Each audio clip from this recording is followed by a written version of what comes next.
So this is not a typical video that I would normally post, but I feel like it is far more important and something that needed to be addressed. So a little bit about me. My name is Tori Hadley. I am 19 years old and I am a sophomore at BYU in Idaho. I major in international studies with a minor in economics, and I study human rights and advocacy. I was born and raised in San Diego in a very liberal town. When I got to high school, I was very socially constructed to believe that blacks are supposed to be Democrats. Then I got to college and everything changed. I started digging deep and was actually being immersed in politics, and I was able to really formulate my own opinion based on facts and realized that I had been lied to and tricked my entire life. I have to tell you guys a secret that's probably going to offend a lot of you and probably confuse most of you too.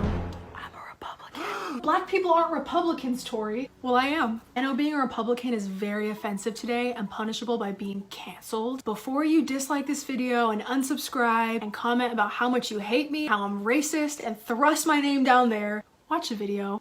And then you can do whatever you want. Unsubscribe, dislike it. I don't care, but just watch the video.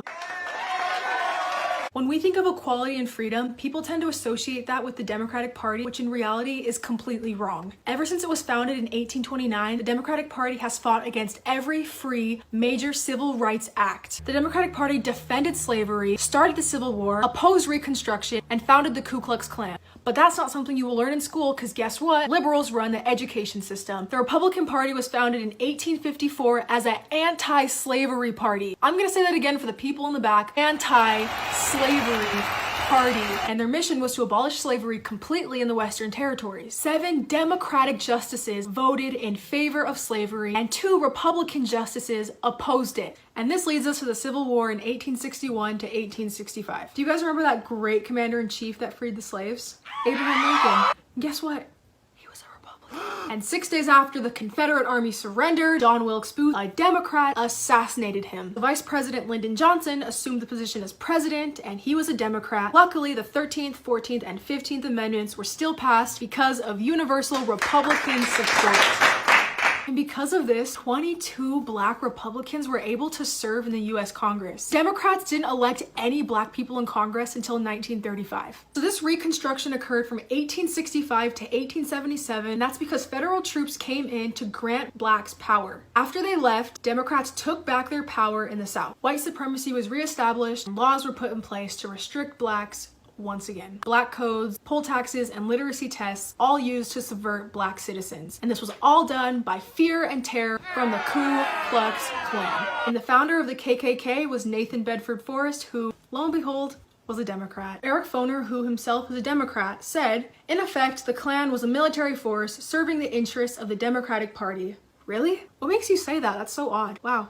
Then the only opposition that came to the landmark Civil Rights Act in 1964 came from the Democrats. But the Republicans were the ones that were able to get the extra votes to get this law passed and truly free black people in America and end segregation. So when the Democrats' efforts failed to enslave black people, they had to come up with a new tactic. Since black people are now able to vote, they might as well get them to vote Democrat. Wait a minute. Here is the irony of it all. President Lyndon B. Johnson, who was in the House from 1963 to 1969, had this to say about the Civil Rights Act. Go ahead and read it. I'm not gonna say it. This is a quote from Carol Swain. "The Democratic Party prospers on the votes of the very people it has spent much of its history oppressing. Democrats falsely claimed that the Republican Party is the villain, when in reality, it's the failed policies of the Democratic Party that have kept the blacks down."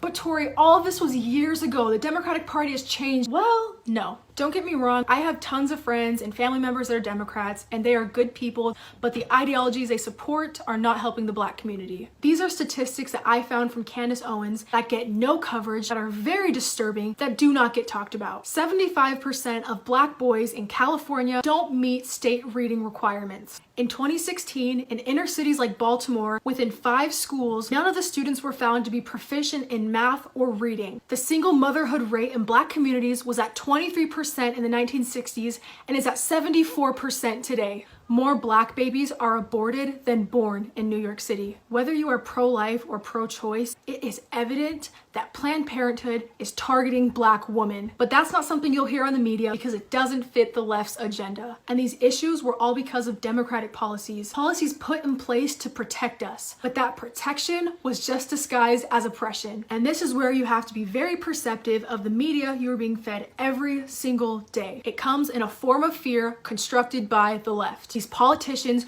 use these terrible crimes that happen to innocent people as ways to gain the Black vote. It's happened before from the Democratic Party. Fear tactics were used by the KKK to suppress us in the past. Why is this new news? They make us feel afraid, make us feel oppressed, they make us feel like we don't have a place in this country. And they mock the very existence of our ancestors that bled and died so we could stand here today and be free. And how do we react when they use these fear tactics every 4 years to get our vote? We allow them to make us feel like victims. Exactly what the left wants. They swoon in and promise that they can save us as long as we vote for them. But that protection was just disguised as oppression. The left does not care about Black people. They care about votes. Structure of the Negro community, it's controlled by the white liberal. Let's take Hillary Clinton, for example. A white liberal who knows absolutely nothing about Black history, claims she keeps hot sauce in her purse, and has a Beyonce concert. Who usually poses as the friend. I think she's actually trying to just get our vote, guys. And then we have Joe Biden, Sleepy Joe. He said something along the lines of, if you have a problem figuring out whether you're for me or Trump, then you ain't Black. Wow, Joe, you have my vote. Please don't take my Black card. We gotta talk about Obama. With his 8 years in office, 13 million more people were on food stamps, and 8 million more people were living in poverty. But it's okay because he's Black and he understands us, right? And before COVID-19, 14 states had record low unemployment rates under the Republican president, Donald Trump. Facts tell truth. Before you blindly follow behind a crowd, do your own research. Formulate your own opinion, not off of what's popular, but off of what's right. The problem with our society is we don't take the time to truly educate ourselves and we allow people to have power over our mind. I want to see an actual change in the Black community, and that is not going to happen until we stop allowing ourselves to be controlled and manipulated. I will not be victimized by a political party that oppressed our ancestors and is trying to oppress us today.